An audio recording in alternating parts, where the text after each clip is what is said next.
Tonight, a Singaporean couple is wanted in Taiwan for allegedly dumping a newborn baby's body in Taipei 2 years ago. A 35-year-old man has been arrested for the murder of a woman in Jurong East.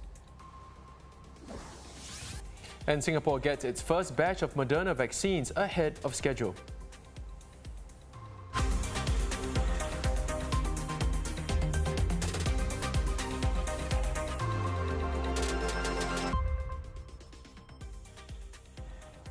This is the Straits Times Newsnight. I'm Dylan Ng. Good evening, I'm Chow Suen. We begin with a major development in a case that shook Singapore 2 years ago. Taiwanese authorities have issued an arrest warrant against a Singaporean couple for allegedly dumping the body of a newborn baby girl in a food recycling bin in Taipei in 2019. A spokesman for the Taipei District Prosecutor's Office told the Straits Times that the authorities have enough objective evidence to find the couple guilty. They are suspected of homicide and disposal of the baby's body, among other offences. On February 26, 2019, the woman had allegedly delivered a baby girl while holidaying with her boyfriend in Taipei.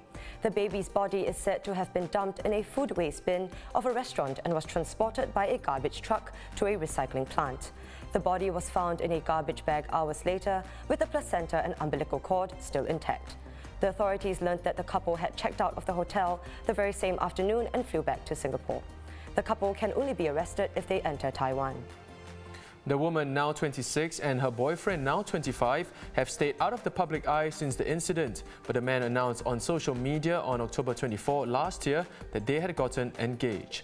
ST has contacted the Singapore Police Force to check if the Taiwanese authorities have asked for assistance. A woman was murdered late on Tuesday night and found lying motionless with multiple stab wounds at a void deck. A 35-year-old man has been arrested for his alleged involvement in the murder of the 34-year-old woman. Preliminary investigations showed that they are known to each other. The police said they were alerted to the incident at Jurong East Street 32 at 11:55 p.m. on Tuesday. The woman was unconscious when taken to Ng Teng Fong General Hospital, where she was pronounced dead at about 1:30 a.m. on Wednesday. When Lian He Zhao Bao arrived at the scene, large blood stains were seen at the ground floor of Block 308.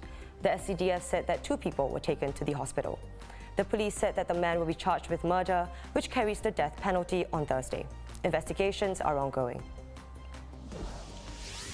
A man found dead in Punggol following a woman's fatal stabbing in Tampines last week had 2 pending criminal charges against him abated today.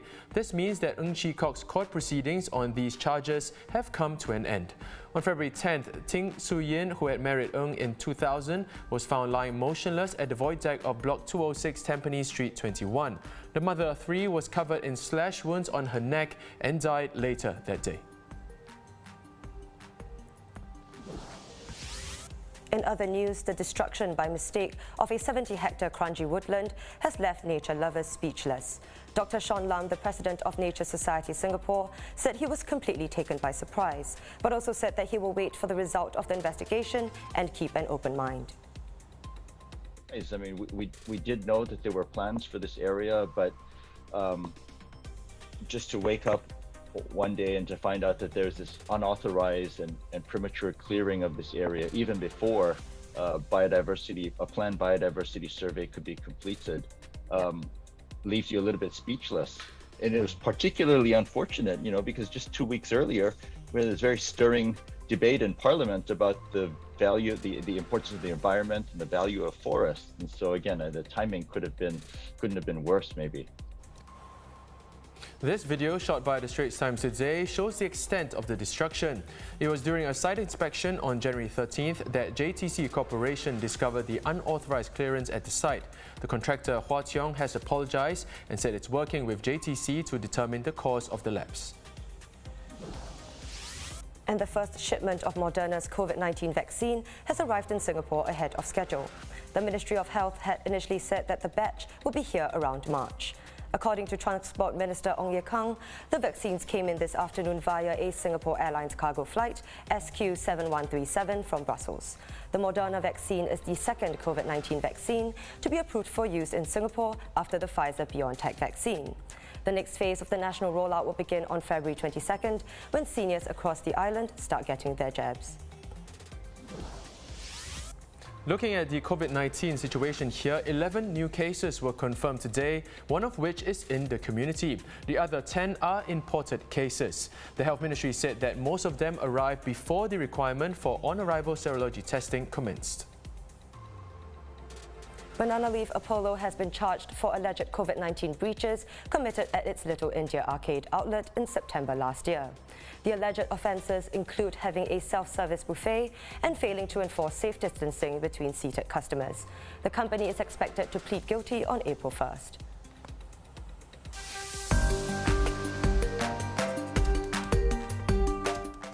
Let's take a look at what's been trending on social media today. Flying the Singapore flag high, local actress Selena has landed a role in upcoming Hollywood film Shotgun Wedding, whose cast includes Jennifer Lopez, Josh Duhamel and Lenny Kravitz.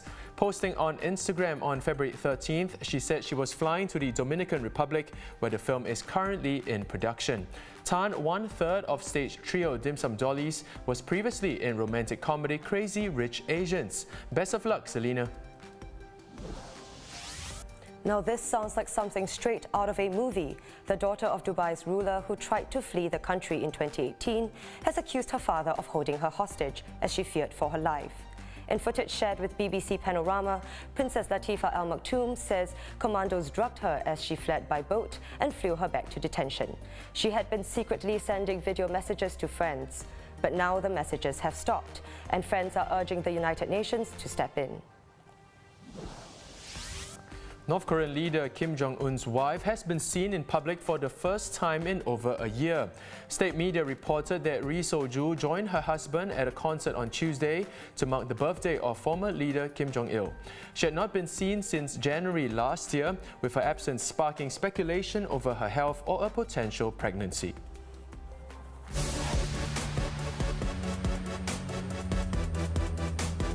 And before we go, NASA is counting down the hours until its Mars 2020 Perseverance rover arrives at the Red Planet tomorrow.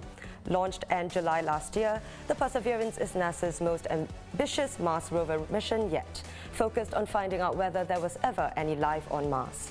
But the long-awaited landing is far from being a given. The entry, descent and landing phase of a Mars mission is often referred to as 7 minutes of terror, because the sequence is so harrowing and happens faster than radio signals can reach Earth from Mars. This means that the spacecraft is on its own once it enters the Martian atmosphere. Best of luck to NASA and the Perseverance. Can't wait to see what happens. Now with that, we wrap up the Straits Times Newsnight. Do visit straitstimes.com to see more news and videos. You can also subscribe to our YouTube channel by hitting the button below. Have a great evening and we'll see you tomorrow.